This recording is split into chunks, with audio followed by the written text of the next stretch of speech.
This video is brought to you by StoneAgeGamer.com, a fantastic site for retro games, systems, accessories, and more. Be sure to check out StoneAgeGamer.com. Skip it up and that up!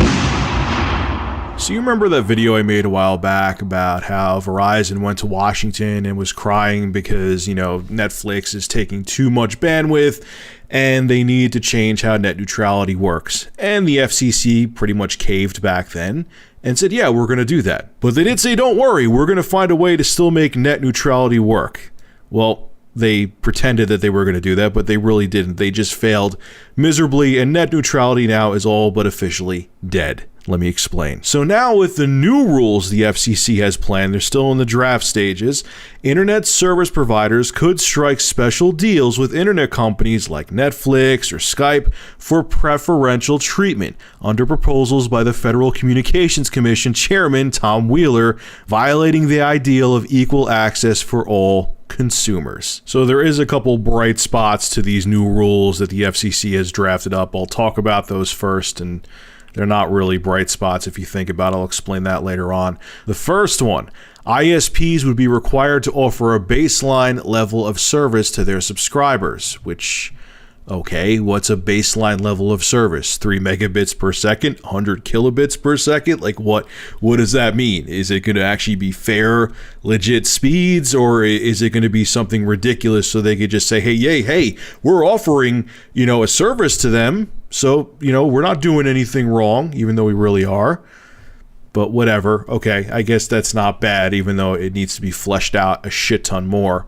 The second thing, the companies would also be prohibited from blocking or discriminating against online content, but they would be allowed to strike special deals with internet companies like Netflix or Skype for preferential treatment, as long as they acted in a commercially reasonable manner, subject to review on a case-by-case basis. Now, the FCC chairman, Tom Wheeler, is calling all of these notions that it's going to destroy the internet flat out wrong, but other people are saying things quite the opposite. Michael Weinberg, vice president at Public Knowledge, said this: the FCC is inviting ISPs to pick winners and losers online.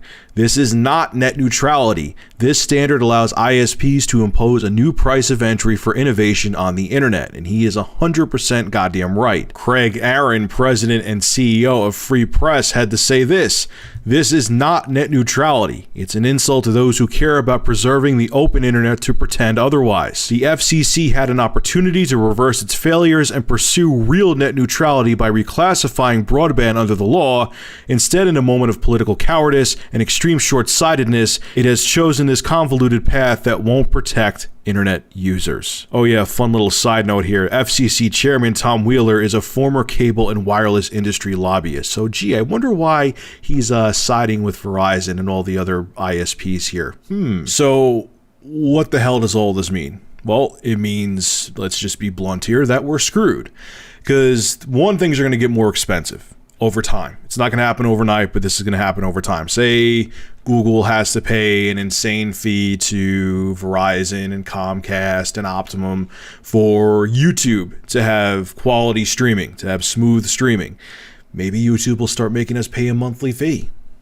I'm not saying it's going to happen, but it could. Secondly, this whole thing about, we're going to make sure that everyone has an equal shot, but at the same time, if a corporation wants to pay money to an ISP to make sure they have faster service, they can do that too. So say, Bob and Steve want to start up the next Netflix. Maybe it has some nice features and things that they're trying to be a competitor. They can't be. How are they, a startup, going to go against Netflix, which is a multi-billion-dollar corporation? They can't pay that fee to be in that fast lane. They're screwed. So it's going to stifle startups. Anyone who's trying to do some kind of startup to go against maybe YouTube. Maybe some guys have a brilliant idea and some other concepts that YouTube doesn't have. How could they start their own YouTube? They don't have the money to compete with YouTube, to have the streaming capabilities that YouTube has, with Google backing up YouTube, and it's a multi-billion-dollar corporation. This is fucked. It's completely screwed. This kills what makes the internet great. They just literally, if this sticks and they don't change any of the rules in this draft, the internet's screwed. The internet's fucked. Anyone trying, no one's going to have a chance. Everyone who's trying to be a startup on the internet to compete with the big boys won't be able to. The internet's going to get more expensive. It's going to be a big fucking mess, all because our buddy Tom Wheeler is in bed with the ISPs, and he did what they wanted him to do. He followed his paymaster's orders to the T, and now the internet is in deep shit. So what the hell can we do? We need to get, I hate bringing up politics on this channel, I know I do it from time to time because I get passionate about things, but we need to get the money out of politics. I proactively and personally donate monthly to wolf-pack.com. I'll have a link to the website below in the description. Their cause is to do just that, get the money out of politics and get the corruption out of Washington, because little by little, man, our freedoms are being slowly eroded away. And no one wants to do shit because it happens so slow that no one notices, and this gets taken away and that gets taken away. And the next thing you know, you wake up and like, oh shit, we're fucked.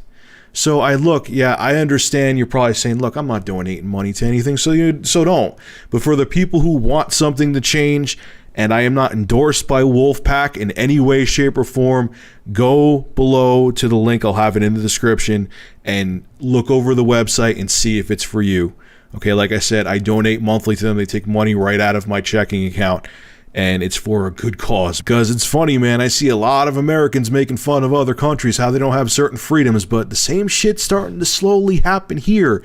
And if you don't wake the fuck up and start thinking about doing something about it, we're going to be in the same boat. wolf-pack.com in the description. Go there, check it out. It's a worthwhile cause. I strongly suggest giving them a little bit of money every month. It's worth it.